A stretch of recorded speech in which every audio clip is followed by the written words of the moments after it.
All right, I think we've got the files out.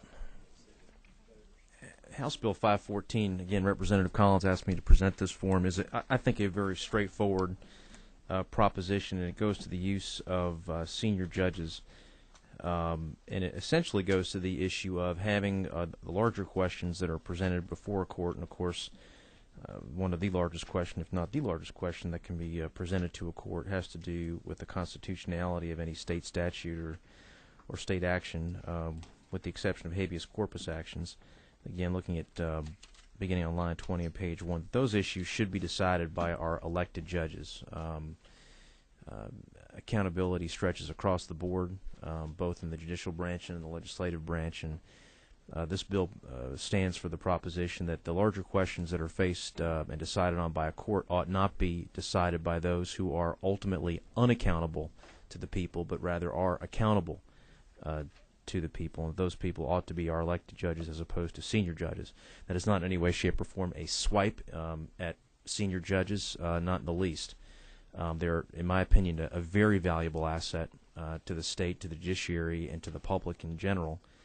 But in terms of who makes these decisions, I think the people's business is, the people's interest is preserved best when those decisions are made by folks who are directly accountable to those people and run for election every 4 years. That is essentially it. I'd be happy to answer any questions, and it is a straight policy question in that regard. I'd be happy to try to answer any questions if any members have it, or if and if not, I'd ask if there's any member of the audience who would like to comment or testify on the bill for or against.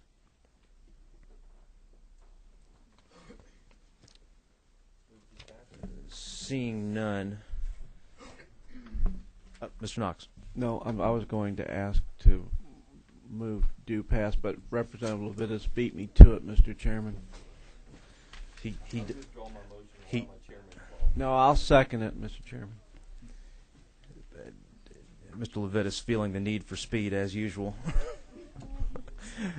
Mr. Levitas has a motion of due pass, seconded by Mr. Knox. Are there any amendments? We have a question from the Legislative Council. Yes, ma'am. I have two questions. One, I believe on lines 19, 35, and 52, you want the word or instead of and, because you're trying to prevent them from sitting in criminal case or not and, so it's not at the same time.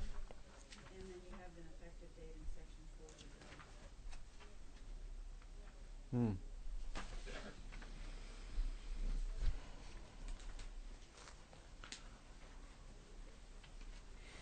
I would think an or would be in order. Amend my motion. I'd love that. I'd like to amend my motion of due pass and offer following amendments on line, what were they again, Council? Line 19. Line 19 of page 1. Change the and to or on lines 19 And then and on 35 as well, and line 52 as well, same motion. And then as a part of that motion, to substitute for the current effective date language, this action will become effective upon the signature of the governor or upon its becoming law without such signature.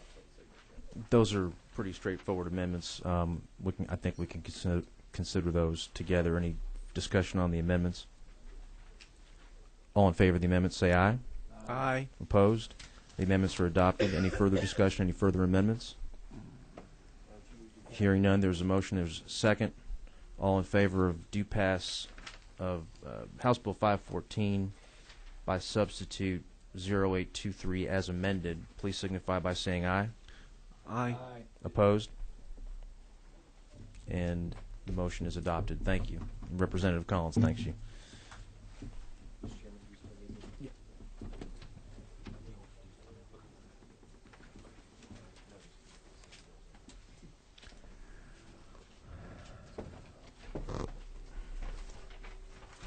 We're going to hold, given the action on House Bill 16 this morning and the amendments, we're going to go ahead and get that cleaned up and then take a look at it and schedule it for a future time, possibly tomorrow. I just haven't had the opportunity to take a look at the amendments themselves and how they work into the substitute that was discussed this morning. In House Bill 575 has to do with the issue of kidnapping.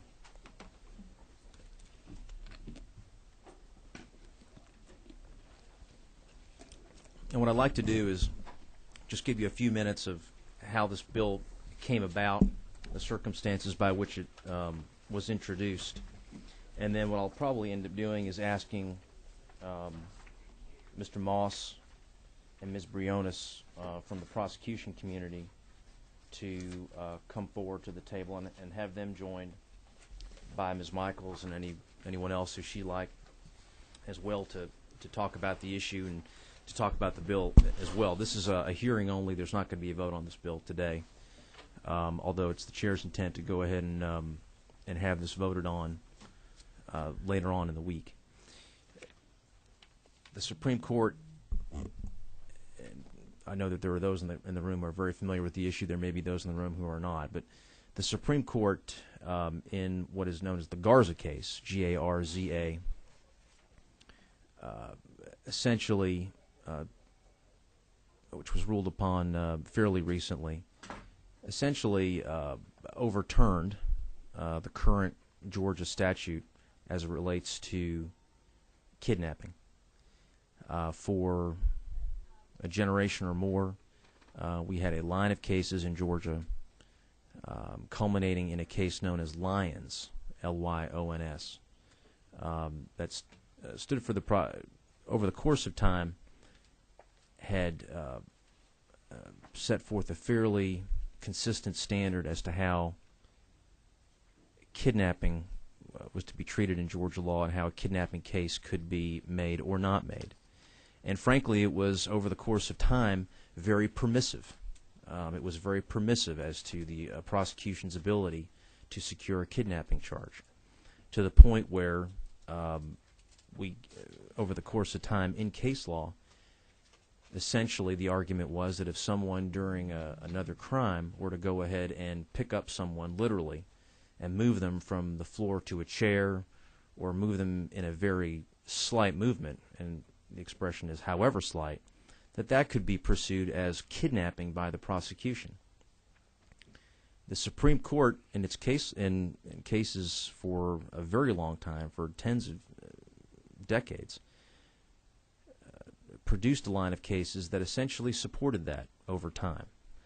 However, in the Garza case, the Supreme Court essentially enunciated, and I don't have the case in front of me, but of course have read it and have studied it. By no means do I presume to be an expert on it, but I hope I understand it enough. The Supreme Court, in my opinion, and I believe in the opinion of the leadership of the House, essentially said the thought that you could go ahead and take someone and move them from the floor to a chair or a chair to another chair or any sort of slight movement and have that be considered kidnapping was on its face, and I'm not, again, this is my characterization of their opinion. My characterization of their opinion of that situation is that was absolutely absurd. That it was absurd for the state to be able to get a kidnapping charge on someone for that kind of slight movement. I will tell you, as a personal matter, I agree. I think it does defy credulity that you could sustain a kidnapping charge by virtue of somebody just being moved ever so slightly, just on its face. That being said, what I don't agree with personally, and what I think the leadership of this House doesn't agree with personally, is the fact that the Supreme Court in the Garza case took it upon itself to establish a new standard, a new test, their own test, a test that had not been vetted by this body, by the legislative branch, that branch of government that is charged with the duty of making policy. So inasmuch as I personally agree that what they were trying to get to was credible, I have a deep problem with the idea of the judiciary taking it upon itself to overturn generations of its own precedent, and establishing its own test which has been adopted by only a minority of jurisdictions, and we'll talk about that when the prosecutors and the defense bar come up here for our conversation. I do have a problem with them taking it upon themselves by a 4-3 margin to just set up something new, because that's what they wanted to do. Over the course of generations, this body, the General Assembly, the legislative branch, has been, I think, very diligent in noticing when the court is instructing, in heavy, bold quotes, strongly suggesting, even begging the legislature to take a look at the law, whether on the civil side or on the criminal side, and do something. We've done that when we see language in a dissent that strongly urges the General Assembly to address this issue. We see it in concurring opinions. We see it in majority opinions. And we do something about it. But what gets our attention more than anything else is when the judiciary, no matter at what branch, at what level I should say, engages in an action which can only be described as a usurpation of the legislative function. Those are not words that I just thought of off the top of my head. Those are the words that Justice Carley used in his dissent. A usurpation of the legislative function. And it's something, frankly, that we take very personally. And if we don't take it personally, we should take it personally. The judiciary is a co-equal branch. And inasmuch as some of us don't like that sometimes, I happen to think that it's the best thing for our system. Our system is the best one in the world. It has its problems. It has its gaps.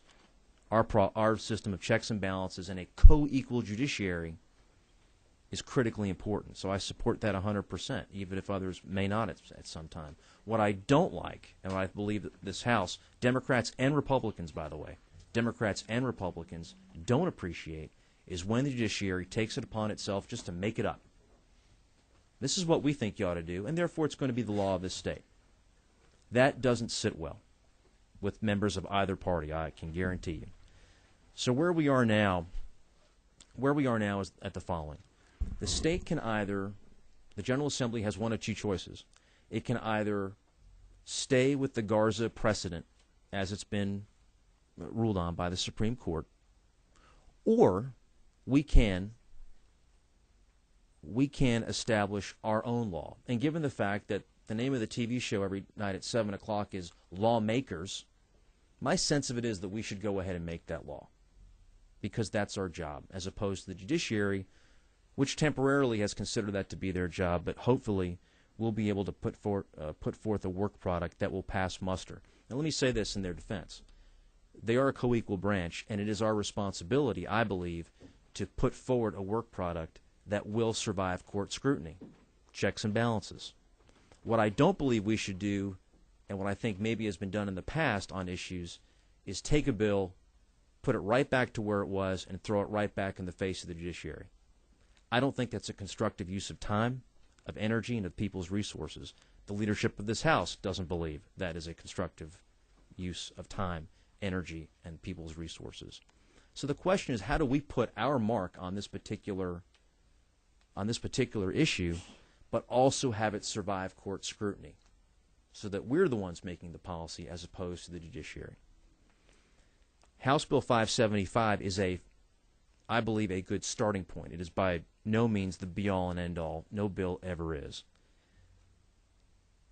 to achieve that balance, because it puts our mark on the issue. It defines the material issues in the Lyons case and in the Garza case, I believe, pursuant to what the court was looking for in those cases. And again, where they were going with their ultimate intent, I believe, was reasonable. But the way they did it, in terms of instituting their own law, judge-made law, and that's where the criticism comes. This is a perfect example of judge-made law. And when members of the judiciary, no matter what level they're in, hear that and cringe, all they have to do is look at the Garza case as a prima facie example of what not to do, and the kind of thing that creates tension between the legislature and the judiciary, which I'm sorry to say may even boil over into other matters unrelated to this particular issue. I certainly hope not, but my sense is that sometimes it does with some people. What does the bill do? Essentially what the bill does, and you have to go to the Lyons case and the Garza case. The Garza case, and I'll go backwards. The Garza case instituted a test called the Berry test, which I don't have listed out in front of me right now, but it is a test which is adopted by a minority of jurisdictions that I personally do not believe is a workable definition or a workable test in terms of kidnapping. That is just my personal opinion that I don't seek to impose on anyone. The Lyons test, the Lyons case, right before the Garza case, essentially said that had to do with the issue of incidental movement, and the court in that case essentially said that you can't use movement that's merely incidental in order to go ahead and sustain a charge for kidnapping. What they did not do, and members of the defense and the prosecution can correct me when they come up, what they did not do in that case is they didn't define that. What does that mean? Incidental movement. They did not put forward any parameters as to exactly what incidental movement is. So what we try to do in 575, and in this first crack at it that we'll talk about in a few minutes in a dialogue, is it puts Georgia law back to where it was prior to the Garza case, but it also seeks to address the court's concerns as they were enunciated by Justice Hunstein in the Garza case, and it also seeks to use language in the Lyons case in respect to the court, in deep respect of the court, so that the court understands, separate and apart from my comments here and the comments that others will have during this debate, that we are trying to get to a product that is a workable, sustainable, upholdable product, but that also respects the fact that this body will go ahead and put its fingerprints on this issue as opposed to the court having the last word. That is essentially the genesis of where this bill has come from. It's the who, what, where, when, and why, and I think it's important background, and I appreciate the members and folks in the audience bearing with me during that little monologue of mine, but it's important for folks to know, because this is an important bill. It is something that I hope that we can do once, do it right, and forget about it. My sense is that this particular bill does make it, I know it does make it more difficult, and we'll get into it with the prosecutors and the defense, because it defines what incidental movement is and is not, or seeks to. It does literally make a charge of kidnapping somewhat more difficult to get than it does right now. My sense is that that's where the court was going with their decision in the Garza case. How difficult should it be? How undifficult should it be?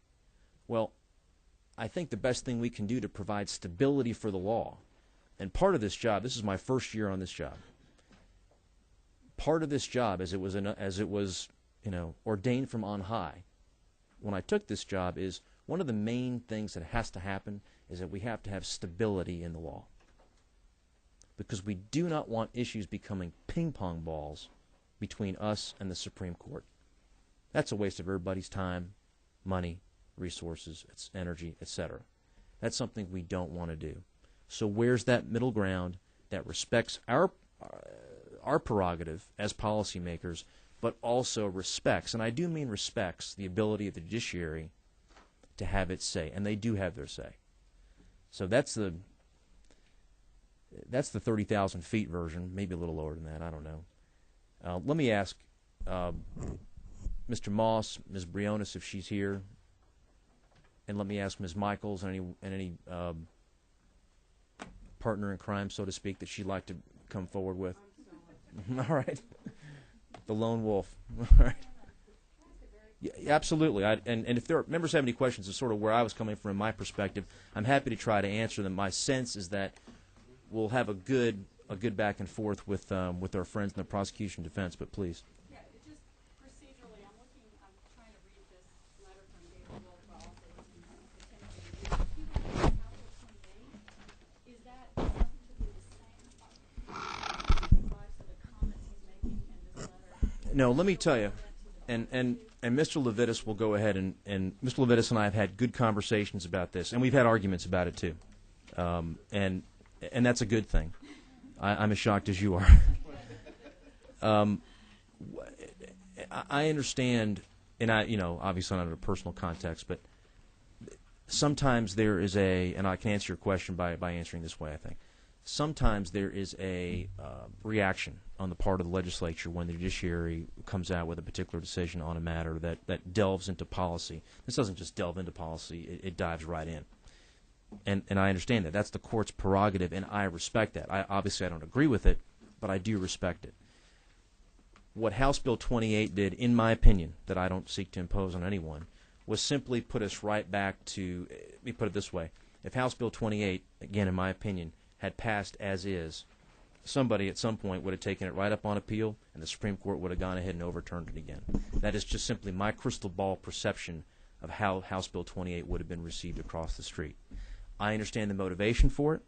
I understand where it comes from in terms of separation of powers that I obviously feel very deeply about. I'm sure the gentlelady does as well.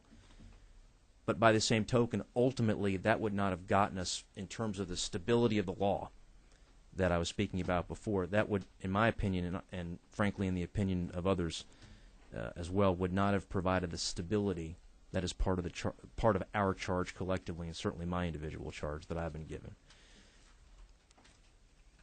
So that's why we're not talking about House Bill 28 in all candor. So, I'm sorry, yeah. Well, just a quick thought. So, in reading David Wolf's letter, are the issues he raises relevant to HB 575? I'm getting it just like you are. Transferable to. I will go. You know. Counsel says yes. So. Well, we can go ahead and have and render an opinion on that as well, and we will at the appropriate time. I'm getting this letter just like you are, so I look forward to a good dialogue on it. But I think it was really very important to me personally that folks understand what we're doing, why we're doing it, where does this get us back to, what's the importance of where that place and time on this issue for purposes of stability, and also exercising our prerogative as policymakers. And my hope is, and like with any other issue that nearly every other issue that we have, is that it gets us to a place where we're putting out a good work product, it's upholdable, it's going to be upheld in court, it provides stability, and we move on to the next issue. We're going to have situations where we try our darndest to go ahead and do that, and we still fail. It'll get overturned, it'll come back, and I understand that. I think part of the charge, though, is to try to avoid that at all costs. This is a first attempt to do that, and it's subject to change, it's subject to amendment, it's subject to everything and anything under the sun. Like I said before, I don't think you can suffer the sin of pride and be effective in any position in this building, and that applies to anyone's bill, including my own. So with that, that's sort of my mindset. Any further comments from members of the committee? Let me go ahead. Mr.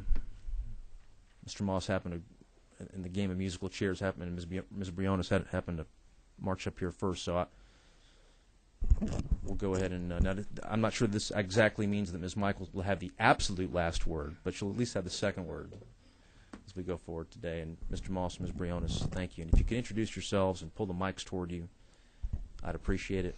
And then we'll get going on it. Give us your perspective of the issue. Give us your perspective of this draft. What about this draft works? What doesn't work? If there are any characterizations that I've made that are wrong, tell me. Tell us.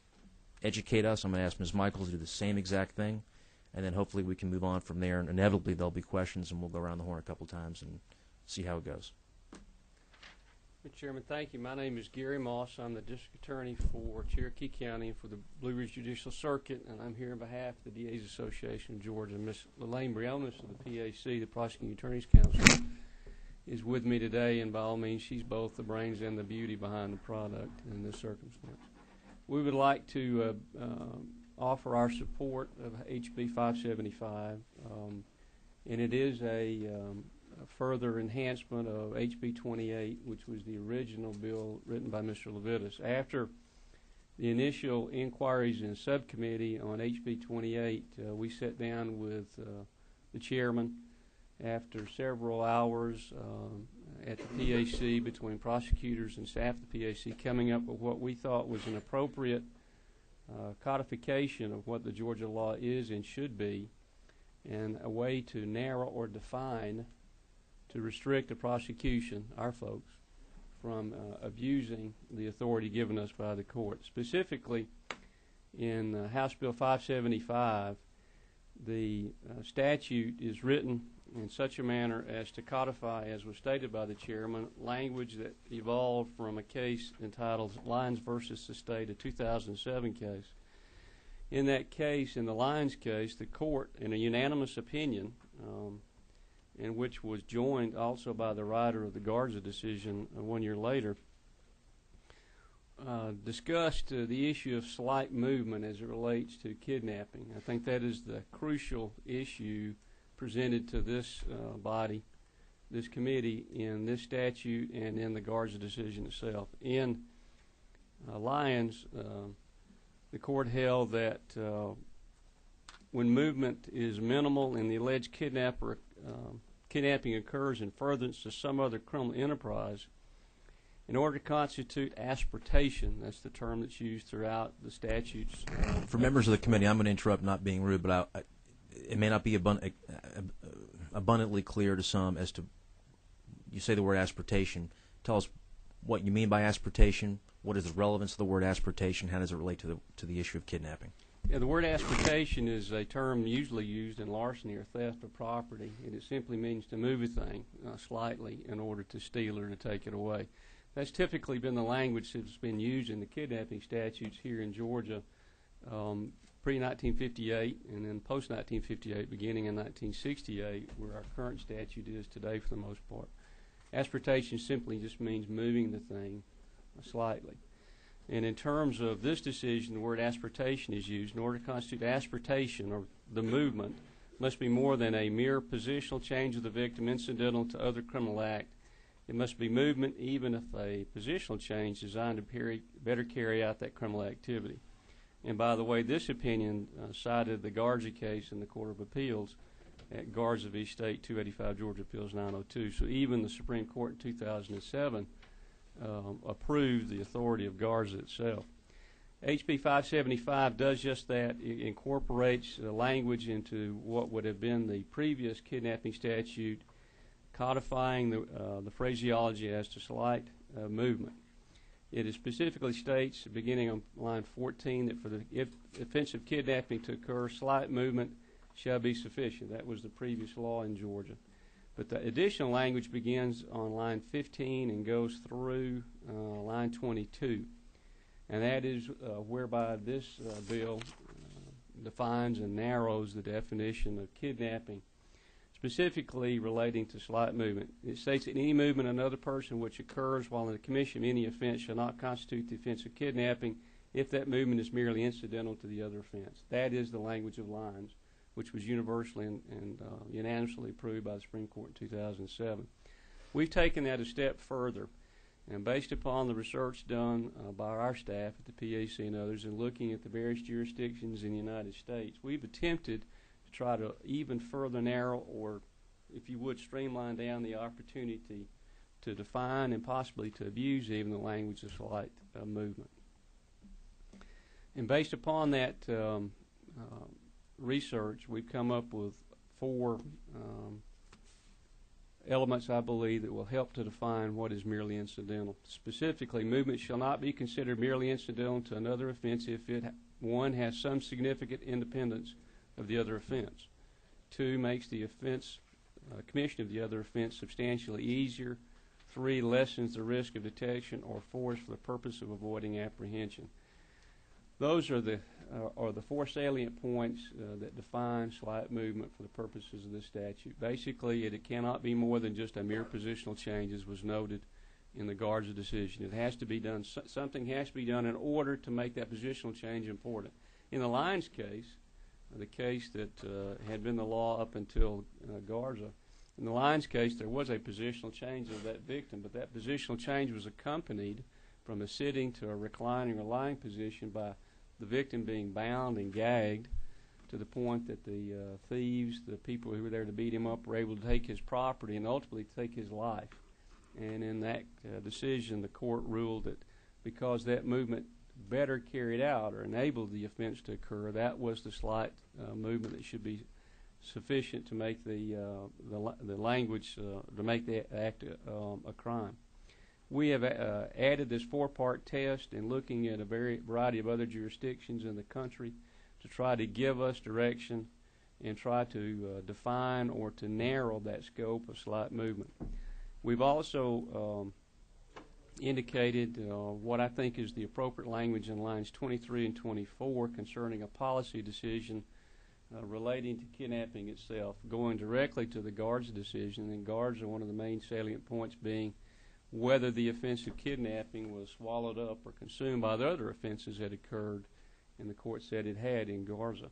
Specifically, we're stating in lines 23 through 24 that that offense, the offense of kidnapping, is a separate offense and shall not merge for the purposes of, shall not merge with any other offense for the purposes of this statute. The point there being, again, I think a matter of policy in Georgia. If this is in fact important to us, important to this body, then the offense of kidnapping should stand on its own. The best example I was able to come up with was one I think that is certainly a fear to many of us who have young ladies in our household, both our wives and our daughters. We always worry about when our wives and our children go to the local supermarket or to the mall to shop, and we hear the horror stories where that woman, that child, or our wife is captured as a result of an attempt to steal a car, where the thief may be lurking in the shadows or underneath the car itself, and when the woman opens the door, then springs out with a knife or a gun, pushes her into the automobile, takes the car away, maybe crossing county lines in order to do so, potentially harming that person, such as in committing a rape or another a serious offense, and then releases her. In that circumstance, I believe that kidnapping should be a standalone offense. It is separate. It is distinct. And if you apply the 4-part test, it certainly is independent of the other crime. It certainly makes the commission of the theft of the car substantially easier because he removed her from the scene and eliminated the victim in that circumstance. It lessens the risk of his detection because he removes that witness from the scene. And it's obviously done for the purpose of avoiding apprehension. Just as one example, that alone is chilling to think that kidnapping would not be a separate and distinct offense in the current theory of the law. Also, we've added language concerning the prosecution of the offense in lines 35 through 36 dealing with venue, simply stating that the venue for the offense of kidnapping would be in any county where the party exercises control of another. As it is now, the prosecution in a multi-county case is where it begins and where it ends. It's a double or triple prosecution, if you would. If a party was to be kidnapped, for instance, in Fulton County from the shopping mall, taken to Valdosta, where they were murdered and left in the automobile, that would require multiple prosecutions, that offense, both in Fulton County and then ultimately in Lowndes County and Valdosta, where the car was dumped and the body was recovered. We're suggesting that it makes practical sense and from the judicial economy to allow venue to occur in any of those jurisdictions for us as prosecutors to be allowed to work that out between ourselves, determine where we would do so. It also prohibits, by stating that if we add language that I will suggest to the committee later as to that being a continuing offense, it also limits us from being able to prosecute somebody a number of times for the same crime occurring. So there's a safeguard for the defense as well. We believe that this bill covers the salient points of the guard's decision, puts us in the position of where lines is the law of the state, but also for the benefit of the prosecution community, the defense community, and the legal community itself, the bench and bar, provides a framework whereby we are limited in the ability to prosecute a person based upon just slight movement incidental to the other crime itself. There must be more with it.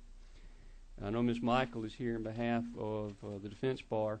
I believe one of their suggestions dealt with using language from Kansas as a potential statute. We're recommending this language because it provides us with the ability to put us in the position of 2007 where we were with lines.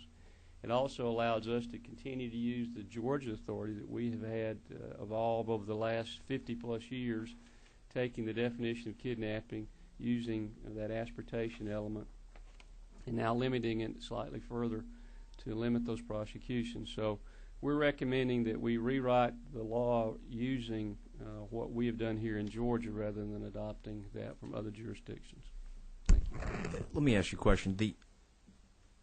We incorporate the Alliance standard, and then we narrow.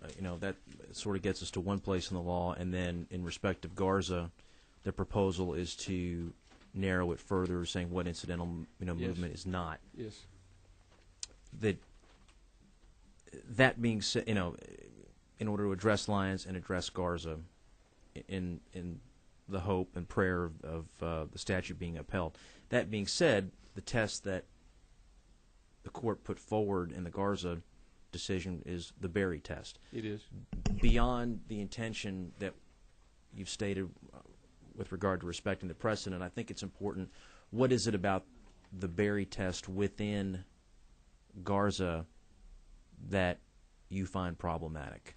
Well, the Berry test is a four-part test. Specifically, it states that with respect to asportation, that movement must, one, relate to the duration of the movement, whether the movement occurred in the commission of a separate and distinct offense, whether the movement is inherent in that part of the other offense, and whether the movement presented significant danger to the victim independent of the danger posed by the separate offense. I don't understand that language. To be perfectly honest, it's extremely confusing. The four-part test adopted by Georgia, going back to a 1979 case from the Virgin Islands, is a minority position. Specifically, there are only 3 or 4 states and 2 districts, federal court districts, that adopt this Berry standard. We are asking not to use that language. I do not understand how we can even explain to a jury, number 4, whether the movement presented significant danger. Number 3, whether the movement is inherent part of the separate offense. If you think the matters concerning merger are an issue, as I do, in the language that we've addressed in this current bill that we proposed to you in HB 575, address the specific language of merger, I think that those are taken care of. I believe that the Berry decision is one that is not understandable, frankly. It is not a language that we want to adopt. Ms. Briones, do you have anything else? Representative Gullick, I would like to add that with regard to the Berry test, there are other issues. In 1953, Georgia removed the limitation regarding the victim had to be moved from outside the county or outside the state. That is a distance. That's a distance requirement. Our General Assembly in 1953 specifically removed a distance requirement. In 1961, there was a criminal law study. They also relied on the Model Penal Code during that law study. And the Model Penal Code talks about kidnapping in terms of change of environment, removing someone from their business, removing someone from their residence, again, distance. In 1968, the General Assembly rejected that. The only thing they changed about the kidnapping statute was the requirement of force. They removed the requirement of force. Now, when you come in 2008 and you apply the Berry test, the first factor in Berry is duration and distance, a factor that this General Assembly for 40 years has determined will not be a factor in our kidnapping statute. So they have ignored literally 40 years of what the General Assembly has tried to do, as well as 40 years of case law that our courts, the Court of Appeals and the Supreme Court, have said there's no requirement that the victim be moved to a different location. And what's interesting is in 1989, Judge Benham at the time, who is now Justice Benham, wrote in a special concurrence that movement not merely incidental to other criminal act, but designed to better carry out the criminal activity. Whereas here, from a place of visibility to a place of concealment. Our courts have always said that the duration of the kidnapping and the distance is not a factor, and that was carried through to Lyons. So another problem with adopting Berry is we are absolutely ignoring about 40 years of what the General Assembly has intended, as well as what the courts have intended. And that was part of the motivation on on the bill itself is to, with regard to stability and respecting precedent, going back to where the court itself, not with the General Assembly, with the court itself, the place it had gotten to, prior to the Garza decision. Mr. Moss, you mentioned the merger issue. I think that's a relevant issue.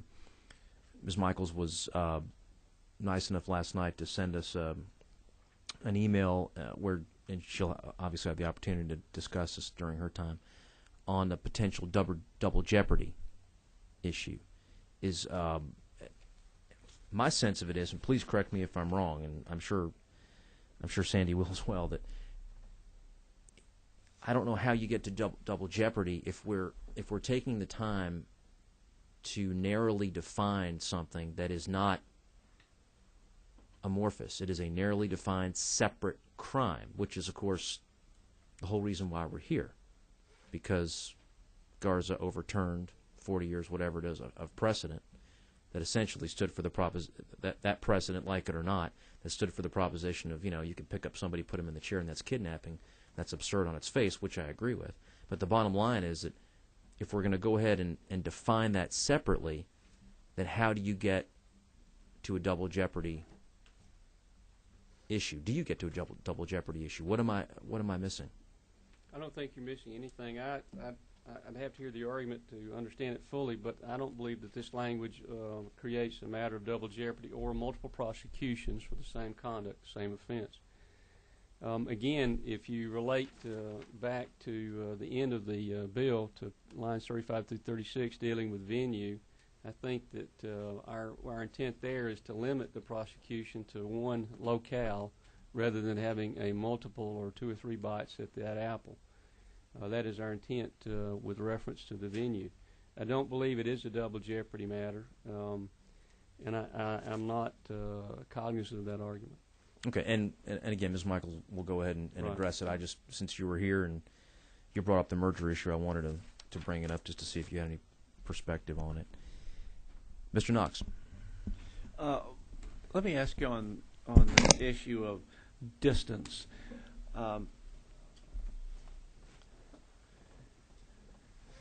The original intent of the law saying distance was because that was how we thought in terms of really getting away with somebody, taking somebody away, that you'd take them out of the state, particularly with regard to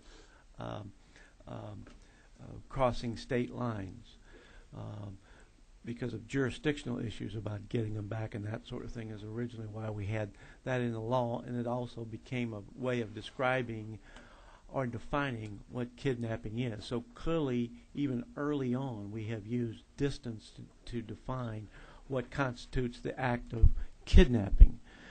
We only got into all this business about slight movement and asportation and all that sort of stuff after we had no bright line whatsoever for defining the distance involved in kidnapping. And so clearly, distance is a part of kidnapping. It's inherent in the offense of kidnapping. The Supreme Court has said that. The legislature said it. And so I'm at a loss to understand why we don't consider that when we try to take another swipe at defining what kidnapping is. Because clearly it requires me to move someone physically from one place to another. I can't let them stay in the same place, in the same chair, upright, and never touch them, and it be kidnapping, even if I don't want anybody to find them, even if I have the doors locked and nobody can get in to find them, even if I have electronic devices installed so nobody can hear them screaming. Any kind of efforts that I want to make to conceal them, I could use, and that wouldn't be kidnapping unless I've moved them. And clearly, moving includes some sort of distance, or they haven't been moved. Would you agree with that? Well, our General Assembly in 1953 removed any specific distance requirement. I understand they removed. I understand that, but my question is, how can you have kidnapping, which inherent in that offense is movement of the person? If you haven't moved them, you don't have kidnapping. What you may have is false imprisonment, What you may have, I may have shot them in the head and they're now dead and I have a murder, but I don't have kidnapping because I haven't moved them. I might have kidnapping if I picked them up and I took them in the next room to shoot them under your scenario, but clearly there's movement there. So how do we get to the understanding that kidnapping occurs without some sort of movement? Everything in the case law, including that which has just been overturned by the Supreme Court, had some requirement for setting some parameters for movement, no matter how slight they might be. We do address that by referencing what slight movement is, and then the four-part test as to what would better facilitate the crime itself occurring. I understand your argument. We had many discussions about these very same things as we tried to take the statute, the old statute, take it apart, and put it together. But the reality is, if we look at a distance involved as the bright line, 5 feet, 2 feet, 10 feet, whatever the number is, then we'll be fighting over quarters of an inch. And what are the distance measurements? That's not in essence of what kidnapping is. While it does require movement, it's not the distance involved, but it is, in fact, what is done with the party to make that occur. I don't want to interrupt you, but you hit. Go ahead. You just hit on it. What is the definition of kidnapping? How do I define kidnapping? And I'm asking that, number one, because I think most criminal offenses have a definition in the code. We can define what it is that a person does that creates the crime of whatever, murder or whatever it is, theft by taking, whatever it is. We have a definition of that offense. This bill defines it using language from the previous statute. Occurs when a person abducts or steals away. We would suggest to you in amendments to use the language also moves or causes to move. Another without lawful authority and warrant and holds that person against her will. It is movement. There is no question of it. My point being that to define this in terms of a distance defeats the entire purpose of the kidnapping statute. If you were to use the definition of 10 feet, for instance, a good example might well be in the circumstance of an armed robbery, murder, kidnapping at the convenience store, where the robber might come into the store, hold the gun on the attendant. There's only a small area behind the cash register. Move behind that cash register, force the attendant to move into a concealed location underneath, away from sight of the other parties, and then take the opportunity to conceal his crime by keeping the victim present underneath the counter so that the passers-by, the customers, and others in the parking lot will never know it, so that he can continue to commit the crime of the armed robbery, and before he leaves, then to kill that party. We believe that should have a definition of kidnapping associated with it. It may not have a distance movement of 10 feet, a bright line of 5 feet, but it is movement. And under this definition, the four-part test that we use, it is defined because it has significant independence of the other offense, because it makes the commission of that offense substantially easier by putting that person underneath the counter so that he can complete the armed robbery. It certainly lessens the risk of detection because then the public on the outside that come in the store and in the parking lot can't see the attendant being hidden, and it is for the purposes of avoiding apprehension. Those are delineated, and those become the benchmarks, if you would, rather than distance. Well, if I want to lessen the likelihood or the risk of being apprehended, one way I can do that is in an armed robbery, for instance, is I can shoot them in the head so they can't tell anybody who it is. Would that be kidnapping as well? He would not be kidnapping. I'll give you the scenario. If the robber steps up to the person while they're standing behind the register, puts the gun to the head, and then puts a bullet through the brain, no, that's not kidnapping. There's been no movement. Okay. It will when they fall down, won't they? They'll fall down on the ground, and then I drag them into the next room. That's movement, isn't it? No, not under this definition. That moves us away from the confusion in Garza. It moves us to the lines decision, and it moves us now to this further delineation in the four-part test. All right. In the issue of furthering the crime, or the ability to further the crime. I'm doing that when I set out and I buy a gun and I load it and I get somebody to drive me over to the store. Now, I'm talking about but one of the elements we're using to describe kidnapping, we've given a laundry list of things. But the victim's not moving. No, let's finish our statements, then we can respond. We're given a laundry list of things that describe what may turn these behaviors or these things that the perpetrator is doing into kidnapping. So, but all of those things have the same element in common with all the other things that a person does in furtherance of a crime that they're committing. No, sir. In your definition, again, it relates to the movement of the victim. Your definition, your example, dealt with your actions in buying the gun and going to the crime scene. In those circumstances, you've made the victim do nothing. But it was in furtherance of the crime. But you made the victim not move. That is the purpose here. It's making movement of the party of the person of another. Okay, but aren't you putting the cart before the horse? You're saying this is it, so therefore it's it. In other words, what you're saying is that if I move them, then I've moved them, so now it's kidnapping. If I move them to commit the crime, I have done something in furtherance of crime, so that makes it kidnapping. Well, everything that I do in furtherance of the crime is in furtherance of the crime, so why is that a separate offense then? No, it's not. It's not moving the victim to do so. Now, had you taken the victim from the convenience store and made them go with you to the gun shop at gunpoint or with a threat of violence, that would be movement and it would be kidnapping. If I may, I think that what Chairman Knox is touching on is, I think, the essence of the difference between incidental and non-incidental. I think that's where you've hit it. Is what is incidental, what is non-incidental, which is what we're seeking to narrow. It becomes in a question of fact for the fact finder, the jury, to decide. Well, I think it also goes, Mr. Chairman, to Yes, 19, where it has some significance independent of the other offense. What is significance, and why? How would you define what significance is? Elaine, I think you did some research on that. Yes. Essentially what we did is we Could looked you pull the at mic toward you a little bit? we looked at the statutes, literally, of all of the other states. And states such as Ohio, Nevada, Rhode Island, Ohio, Tennessee, Florida, Kansas, Alaska, and many other states use the language in independent significance, and it is a jury question. Specifically, I do want to address Michigan.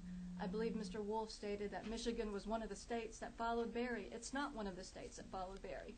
Michigan said, yes, Berry has a formulaic test, but we're going to look at other factors, and one of those factors was, does it have a significance independent of the other crime? And other states don't have what we're proposing here. They don't have this list of 4 factors or 5 factors, whatever it is. Their courts have determined that our juries are going to look at these factors. Their tests are done by case law, not by statute, so this is sort of different. And what they look at is the act, or the purpose of the act, or the what Illinois calls, or in Ohio calls, the animus. Was there a different purpose for that movement other than committing the rape? And I think that what we're talking about is what one case that comes to mind specifically out of Ohio is the Ohio court looked at this case where a man broke into a home. There were about 5 people in that home, and he moved them all to one specific room. And the court looked at that movement. What is the significance of that movement? And they said that moving all of those people into one room made it easier for him to go through that house, ransack it, do it safely, not being worried about whether the people who lived in that home were going to overtake him, whether they were going to call the police, because he had placed them somewhere where it would make it easier for him to commit the offense, where the victims could not call for police assistance. These are the things that they look at, factors that make that movement have a separate purpose other than committing the burglary.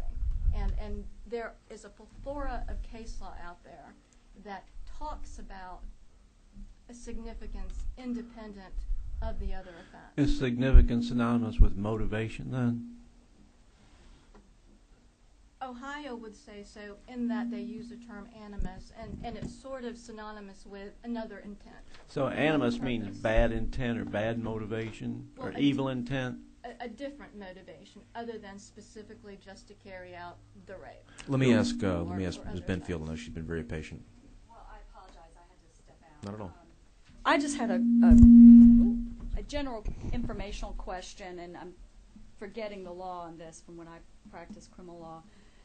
Merger, is there a specific code section in Title 17 dealing with merger, or is it on a statute-by-statute basis where unless it's specifically stated otherwise that it's not mergeable, then the law is, an offense is mergeable?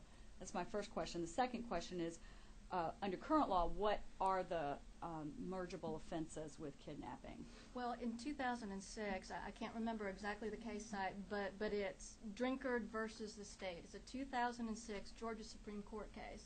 And what the Supreme Court did was they adopted United States versus Blockberger.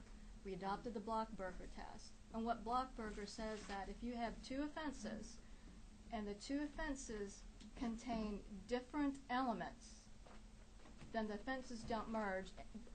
What Drinkard involved was a rape case, incest, stat rape. And what the court said was, no, those offenses don't merge because rape requires force. Incest and stat rape does not require force. Incest didn't merge with the rape or the stat rape because it required a familial relationship. Again, it required an element separate and apart from the other two. And stat rape didn't merge with the other two offenses because it required an age. So if you have two offenses that have separate elements of proof, they do not merge. And is there, if I can ask Yes, please. is there Sure. a statute, is this referenced in Title 17? Is there a merger statute? It's done by case law. Okay. Thank you. Mr. Knox, did you want to follow up? I wanted to give Ms. Benfield a chance to jump in, but Chairman Knox, did you have any follow-up? I think that's all I have this time. Thank you. Okay. Mr. Moss, Ms. Briones, thank you very much. Let me ask you, obviously, to hang around. And Ms. Michaels, welcome. Thank you. Thank you, Mr. Chairman. Let me ask you to shift Yes. over to the mics Okay. if you could, so that we don't get angry calls from the communications office and so forth.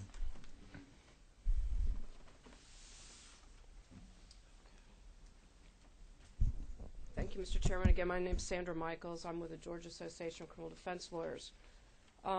Representative Levitas had submitted House Bill 28, which proposal was to change, or at least to address the issues raised in Garza.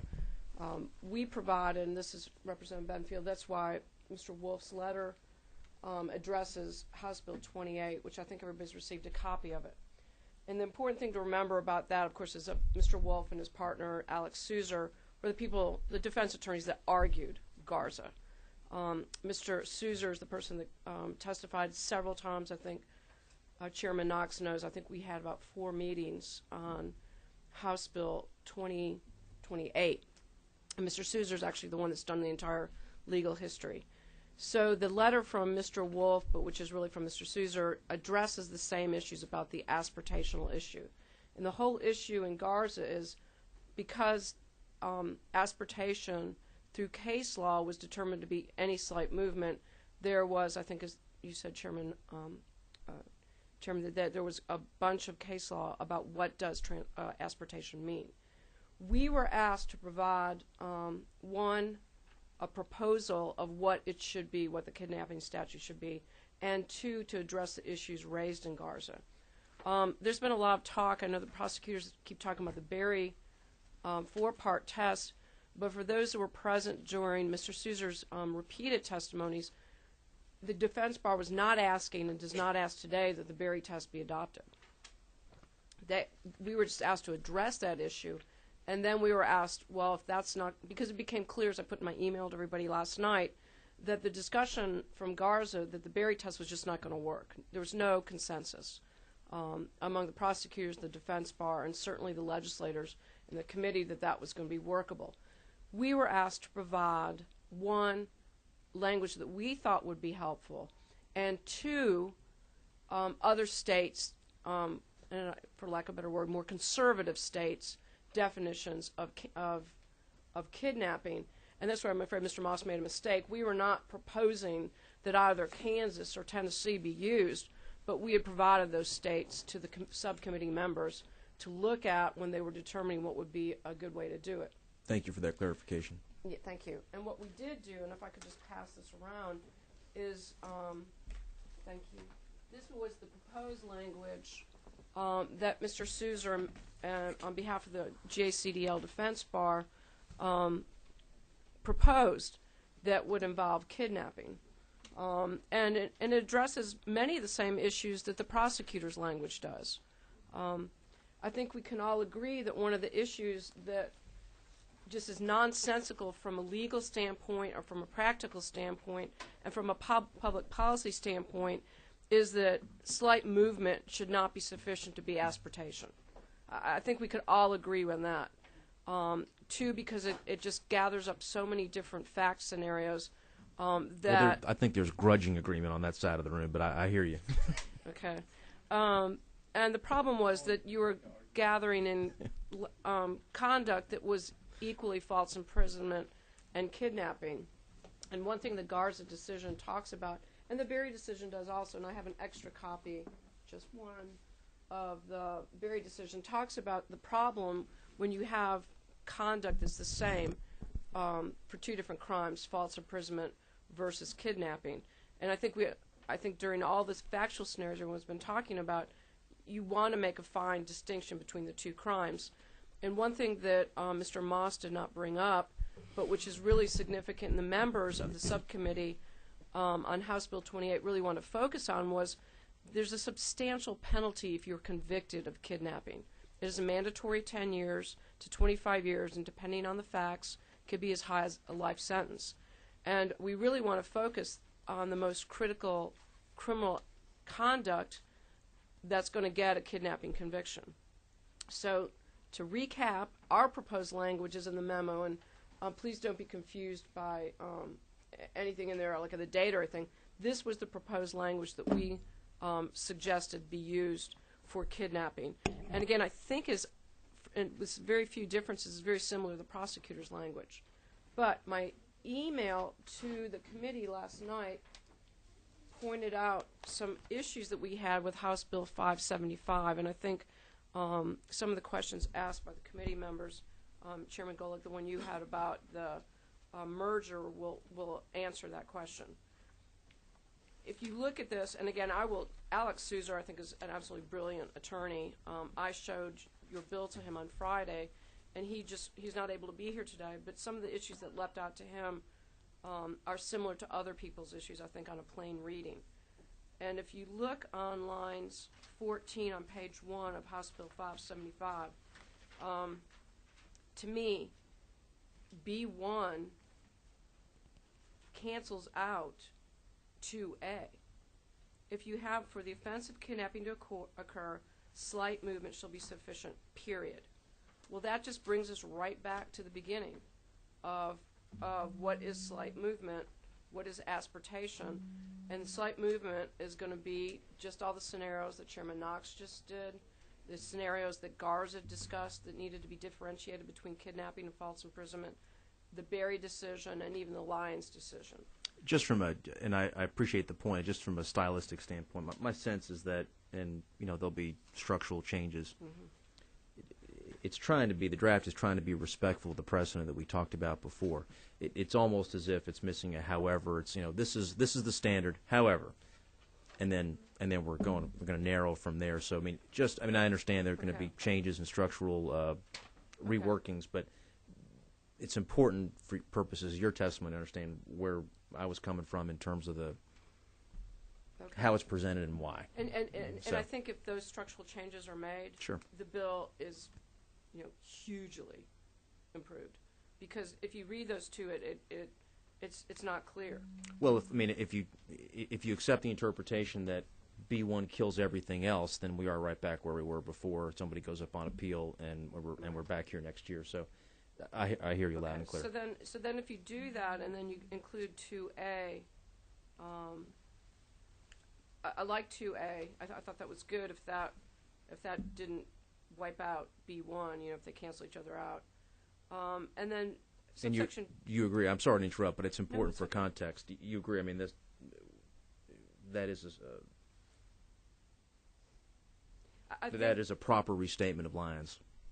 I think 2A is good language, and I think our B on our memo that was just passed out to everybody, where GACDL suggested the element of movement or aspiration shall require more than a slight movement or positional change of the victim, is similar to that.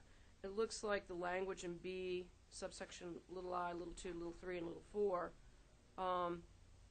is similar to GACDL's 1, 2, 3, 4, and 5 in paragraph A of our proposed language. Meaning the example that, and I believe Ms.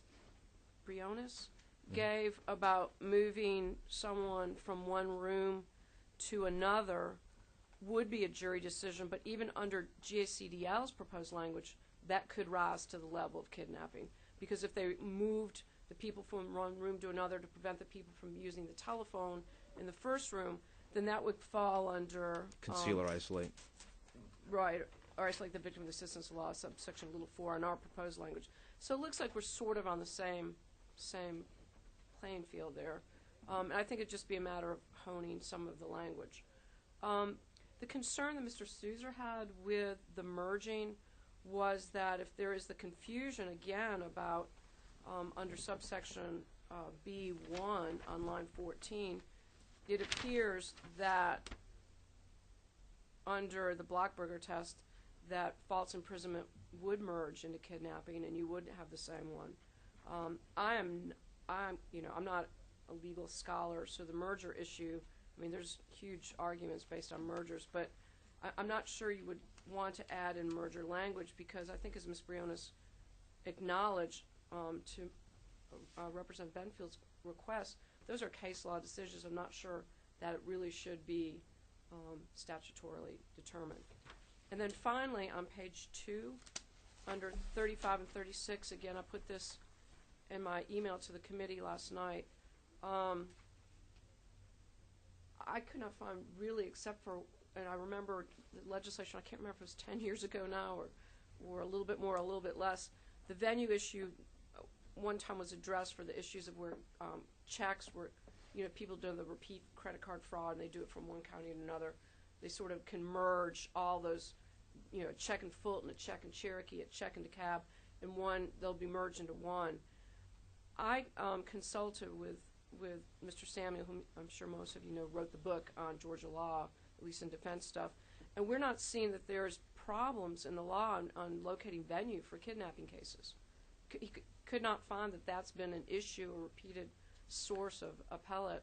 And there's very few. I went through last night trying to check and see if there's other crimes where they delineate venue for the crime, and I don't really think we need to do that. This is what I want to do on that. I'm going to ask Mr. Moss to come up here and address the venue issue. As I understand it, it's more of a practical consideration than anything else. And then I want to go to Ms. Benfield for a question to Ms. Michaels. Mr. Moss, can you come forward, and I think it'd be timely for you to address that since... Mr. Burdett actually has an example of a case that he tried. I think he Wait a minute, hold on. I'm going to get that call from the communications office. I need you to come up and use the microphone. Thank you. McDade had a case that he tried recently where the venue issues were paramount, and he has that example to give you specifically. Did you want me to go ahead and address any matters now, or wait for the question? Well, I think that Ms. Michaels has properly put forward a question regarding venue. What's the problem? What's the real issue here? And I think if y'all could address it in terms of what the motivation may be with 35 and 36, that might be helpful.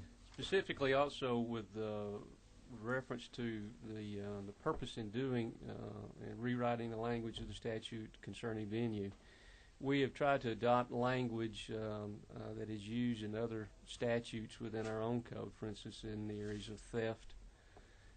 If you looked at theft by taking, the venue for theft by taking, because it may occur in any county where a party exercises control over the property. A car being stolen, for instance, in Rossville, driven down Interstate 75 all the way to Valdosta, could be prosecuted anywhere in between, from Rossville to Valdosta. The point there being to allow the various venues the opportunity, the jurisdiction the opportunity to best try the case where the evidence is the most compelling. Also, we've specifically looked at language in the identity fraud statutes that this body passed within the last few years. And in those statutes, identity fraud can be prosecuted where the victim lives, where the crime occurs, or any county where the property or the theft of the ID is used. So concerning venue, we'd like to ask this body to consider making some changes in what we proposed. Specifically, we'd like to ask you to add the language that the continuing offense shall be considered committed in any county where the accused exercises dominion and control of the property. That basically adopts the language in the identity fraud. Specifically also addressing the matter of if there's confusion between B1 and B2A, we admit and acknowledge that we left out two important words in line 15. Any movement of another person which occurs, we should have added the language which is slight and occurs. That is the language of the Lyons decision, and that I think clarifies those matters. David, as an example, I think you wanted to explain. Let me recognize Mr. McDade for purposes of putting a fine point on the venue issue, but I do have a follow-up, and maybe not right now, but structurally with regard to Ms. Michael's point on line 14, and that will B1 just the way it's structured right now create more problems? B1 is actually the definition pre-Garza, and it is defining kidnapping as slight movement. B2 then delineates what is the slight movement. Right, and I think Ms. Michaels makes a good point that we do run the risk grammatically there of one actually just canceling two, and then we're right back where we started. But that is literally, in my opinion, a grammatical issue to work out with Ms. Travis. But Mr. McDade, if you wanted to go ahead and illustrate the point on venue, and then over to Ms. Benfield, please. Thank you, Mr. Chairman. The issue is not under current law, pre-Garza, whether or not we can establish a venue. Venue can be established in all kidnapping cases. The issue is a practical one, and it comes into play when there is a subsequent or an additional crime involved. Quite often, and in the case I recently prosecuted a horrible murder case, current law for venue says that venue is only proper where the original taking of the person occurred, only where the taking occurred. And in cases such as the one where I just prosecuted, a victim is taken in one county and then is later transported to another county and murdered in that second county. If the murder occurs in Douglas County, I do not have jurisdiction over that entire series of crime. I can only prosecute the murder because the kidnapping under current law can only be prosecuted in the first county. So there has to be two trials, the use of two separate courts, two separate juries to address the criminal conduct of one defendant in two separate circuits. If, in its wisdom, the legislature adopts the language we're proposing in the case that I've just described where there is a subsequent murder of that kidnapped victim, then I certainly have the jurisdiction over the murder because that's where the murder occurs, but I would also have the jurisdiction then over the kidnapping because the person would have exercised dominion or control over the victim if they certainly brought them into my county to murder them. And in the horrible case I just tried, that's exactly what the scenario was. And I've encountered that on numerous occasions where a victim, often it's a battered wife, it's a domestic violence victim that is taken control over by their spouse, by their husband usually, or their boyfriend, sometimes at work in one county, and they're driven to another location. And they're beaten, possibly raped, assaulted in the separate jurisdiction. That separate jurisdiction does not have jurisdiction over the kidnapping. They can only prosecute the ultimate crime or the subsequent crime. In the original county, it's a crime where the kidnapping has to be prosecuted. We're simply asking that we be allowed to try them in one trial. For purposes of efficiency, Ms. Michaels, what's problematic about that? I don't see anything problematic about that part, but it's unusual. And even the scenario that Mr. McDade just said, and even if you use the definition proposed in House Bill 575, if the person is taken somewhere and killed or raped or any other subsequent crime, even under the slight movement my guess is they could have been prosecuted for kidnapping, but I agree with Mr. McDade. There are circumstances where it's very distinct crimes in certain jurisdictions. You'll have to prosecute that crime if they choose. Bless you. Of course, if it was murder, I mean, you have murder. I mean, if that doesn't work out, I'm sure they could prosecute the kidnapping in the other county. I just thought it was not really clear and unnecessary. And again, Mr. Moss is right. The only two where there's venue in the statute is theft and identity fraud, and those were because they were.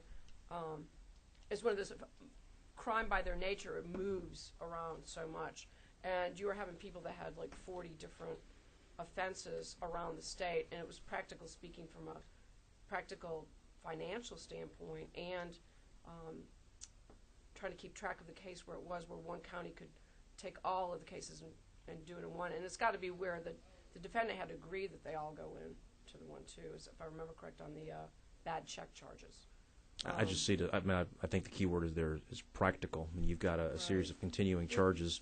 I mean, our crimes county to county to county. It seems as if it would be a matter of the prosecutors getting together and figuring out who's doing what and what makes the most sense from a workload standpoint. It's just if you read paragraph 30, lines 35 and 36, it's using language that's just not in the rest of the statute.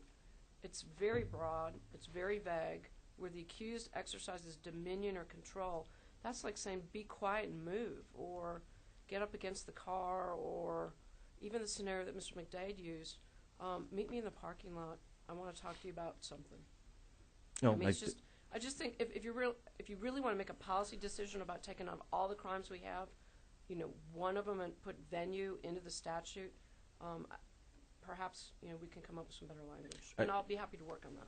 And before Ms. Benfield, that's exactly what I'm going to ask you to do at the end. If there is suggested language beyond what we have right here, I know Mr. Moss has some proposed language beyond this memo of February 12th, which I think is a constructive attempt along with the bill itself that can both be reconciled, I think. So, and the venue provision goes right along with that. Ms. Benfield.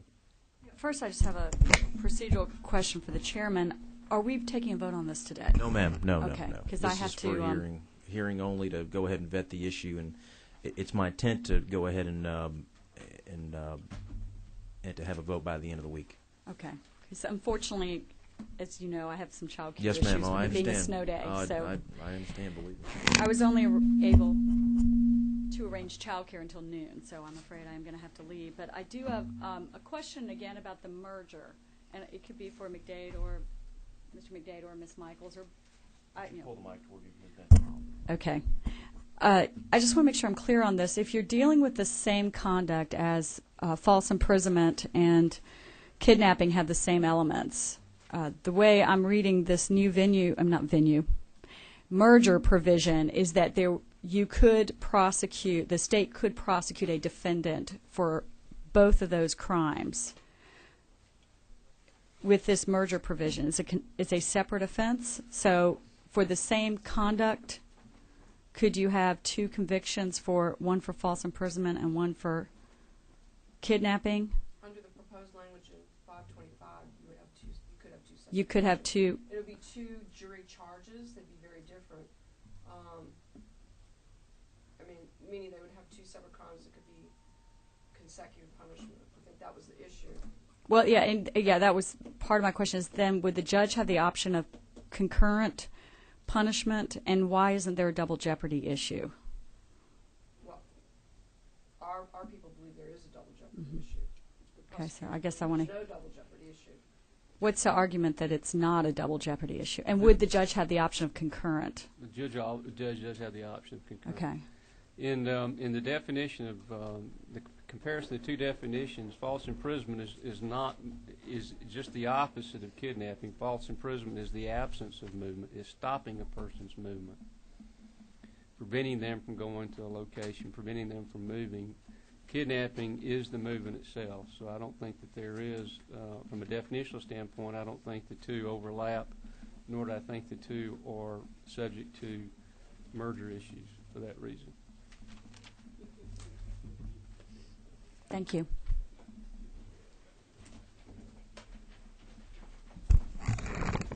Ms. Levitas.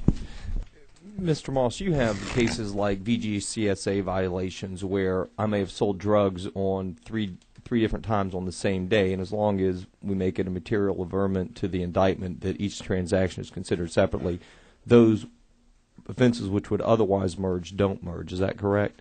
One would have to make it, draft the language in such a manner that it would have to be separate and distinct, that we would have to allege that they're separate and distinct, and that the date or a time or some specific element of the two or three transactions was distinctly different from each other, so that they would not merge into one contending offense. So the point is, once those offenses have been considered completed for purposes of double jeopardy, those don't merge, and there's no offense of the double. Correct. Okay, thank you. Any other questions for Mr. Moss or Ms. Michaels? Thank you all very much. Thank you. Is there anyone else who'd like to be heard on House Bill 575 at this time? Seeing none, I appreciate the memo from the defense. Mr. Setzler. Mr. Chairman, I just want to very briefly say, having heard this in subcommittee, I'd like to thank the Prosecuting Attorney's Council for their work on this. This is, I think, embodied a lot of the concerns of the subcommittee and is, in my very humble opinion, a big step forward. I appreciate your work. Thank you for those comments. That's and well said. I think it's this is the kind of bill that I think we can achieve near consensus on. We probably won't get complete agreement, but we can probably get pretty close. I think the memo by the defense bar is constructive. I like to think that the first draft, as embodied in 575, is the same. What I would ask both the prosecution community and the defense community is if they have suggested language, to please get us that language by tomorrow, if at all possible, in the nature of an overall change, so that we can take a look at the draft, we can take a look at the memo that we've been given, but also take a look at an overall changes to the entire bill and compare and contrast. And obviously, it's our intention to again going back to our initial comments. We're looking for something that's a good, strong statute that'll survive the test of time, court scrutiny, provide stability in the law, which I think is why we're here. Last time I checked the playbook. So with that, we're adjourned. We will we'll send out a notice for tomorrow morning. I'm not completely sure if we're going to be tomorrow morning or not, but we'll send out a notice as soon as humanly possible. And there is lunch for members either already here or on the way. I appreciate your taking the time and the effort to be here on a icy day. Thank you.